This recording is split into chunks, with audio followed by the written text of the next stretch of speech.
I am Daniela Cambone, and welcome back to our summer series here on StansberryInvestor.com. We are talking cash flow opportunities in the cryptocurrency space today with my guest, Stansberry Research's very own Eric Wade. He's the editor of Crypto Capital, and his latest newsletter just launched, Crypto Cashflow. Eric, good to see you again. Welcome back. I'm glad to be back. Thank you for having me on. Yeah, congratulations on your latest newsletter, Crypto Cashflow. Thank you. Want to talk a little bit about that today with you because from what I understand is you are looking for cash flow opportunities in the cryptocurrency space, but it doesn't mean you're just buying. So I want you to explain that to me.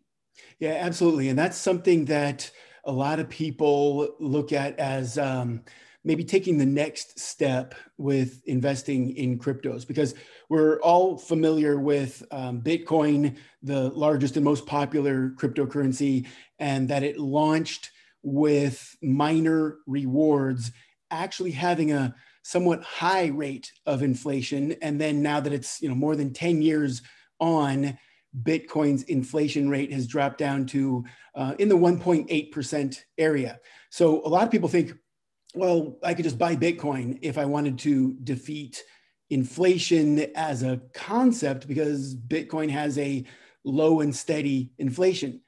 But the price is volatile if you measure it in US dollars. So we started looking at, are there opportunities that we can use cryptocurrency and blockchain technology, not just to buy and hold cryptocurrencies that we like, but what if we take this technology and we put it to work?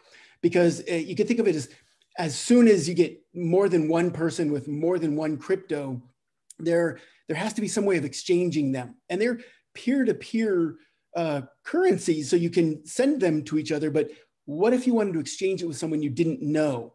So that exchange capability, that exchange technology is really interesting to us in that we can work with the exchange idea and capture a very small amount of maybe the spread. You could think of it as the margin between the buyer and seller using its own technology as a way to maybe hold some cryptocurrencies, be willing to exchange them using their own technology and making a little spread. So your viewers may think of it as like, it sounds like you're being a market maker. And in some cases, you kind of are. You're using that immutable, trustless blockchain technology to become a market maker and make a little tiny spread on your investments every time somebody does something with it. So that's just one way we've unlocked to get that cash flow. Because you probably understand right off the bat is even if you're only making 5 basis points or 10 basis points on a trade,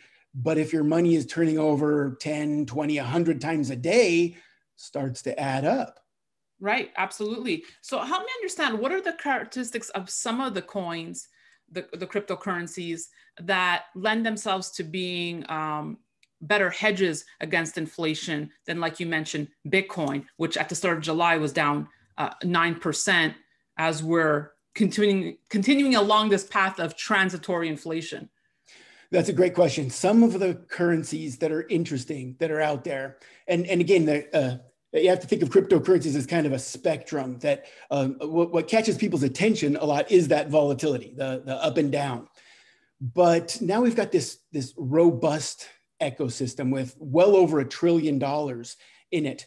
So you have to start thinking of it as the people and the corporations that are involved in cryptocurrencies and what are their needs.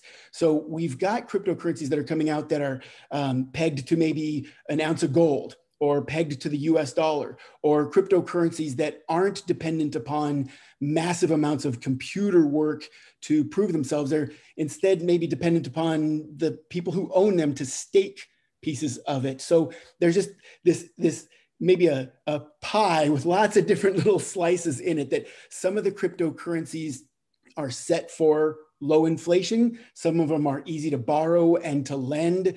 And some of them are maybe no inflation, but they go up and down pretty quickly. So you kind of have to balance out your portfolio with a variety of options. And that's what we're trying to do, is look for cash flow opportunities where the ability to pay us a yield or pay us a cash flow makes sense, outstripping the volatility in some cases. So they're stable coins. Some of them are stable coins, but not just limited to that. Okay. And sometimes we're taking two stable coins and trading them against each other.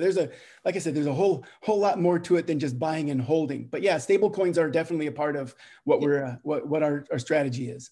Can you give us any ones you prefer right now, or do we have to watch your webinar for that? Well, you do. And in the webinar, I do give one away that I really like. That is an easy way to,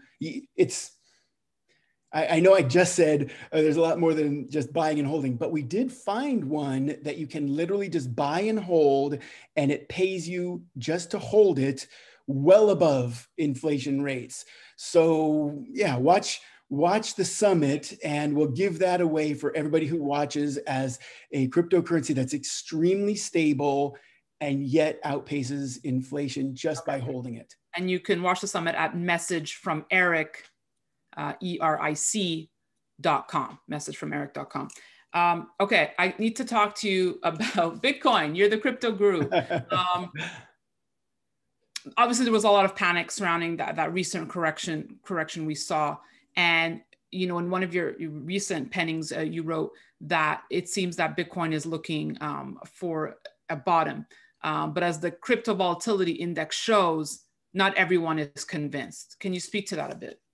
I will. I think that what we're seeing is that the investors of Bitcoin, the human side of the Bitcoin network, are in a state where they're easily excited and easily spooked at the same time. And I don't want to maybe oversimplify that into making people think that it's just a crowd running back and forth, because there is a significant number of Bitcoin holders who never intend to sell. And so what that means is the ones that are left that are trying to trade this, it's maybe a smaller crowd, but pretty intense, and they all get the same data.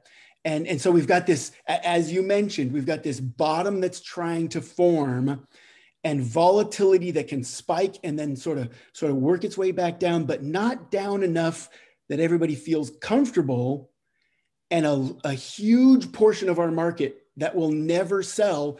So the other part of our market is making prices go up and down pretty rapidly, because they're willing to move on a moment's notice. And that's why I'm kind of trying to sum it all up in some people that are easily excited, so they buy in when they hear a rumor, or easily spooked that they sell off as quickly as they can. But that 30,000 seems to be, and we don't know how much in the rear view mirror it is, because Bitcoin's trading for about 40,000 now, but that $30,000 floor seems to be where just about everybody has said, I'm going to draw a line in the sand, and below 30,000, I'm a buyer. So it pops right back up over there.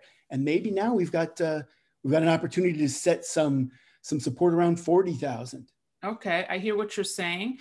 So when, I've had some experts on calling for 300,000 by October or Q1 of next year. Does that sound like a crazy number to you, or could we possibly see that type of rally? It is a crazy number that we could possibly see, and there's a good chance of that, because Bitcoin, and therefore most cryptocurrencies that follow along with it, do tend to really move once they get moving. And that's what we saw that pushed it from, when it broke through 20,000 less than a year ago, which was the previous all-time high, and then shot all the way up well over 60,000 without any significant fundamental changes. You could say, okay, that was a triple from there, and we've taken some time to maybe chew through that. That's why we had the sell-off. So what if we have another exuberant overbought condition? Where does the top fall on that? I feel that the people that are saying that, the 200 and 300,000, I'm right in there with them. I think even maybe on your show before, we talked about that I think the upside on this is easily in the hundreds of thousands. Now, by October, it's possible. It won't be easy, but it is possible. And I think that anybody who has the guts to get out there and say that probably feels like they have something backing them up. And that is almost an army of people that are buying a little bit of Bitcoin every chance they get. there's this dollar cost average army out there, and they just can't be dissuaded. So remember 3 minutes ago, we were talking about how the pool of people that are trading is getting smaller. That's going to help shoot that price up. Fair enough. Eric, I hope you're having a good summer. I am so far. It's been pretty volatile as far as prices go, but everything else has been fantastic. Right. Launching a new business is always exciting and fun. Well, I wish you a lot of luck and success with that, Eric. His latest newsletter, Crypto Cashflow. And if you want to watch the Crypto Summit, again, message from eric.com. Always a pleasure, Eric. Come back at stansberryinvestor.com, okay? Thank you. Thanks for making time for me today. And thank you for watching our summer series. We'll have more great guests for you, so be sure to stay tuned. In the meantime, don't forget to sign up for free premier access to videos you won't get anywhere else, special offers at danielacambone.com. That's it for me. Thanks for watching. I'm Daniela Cambone.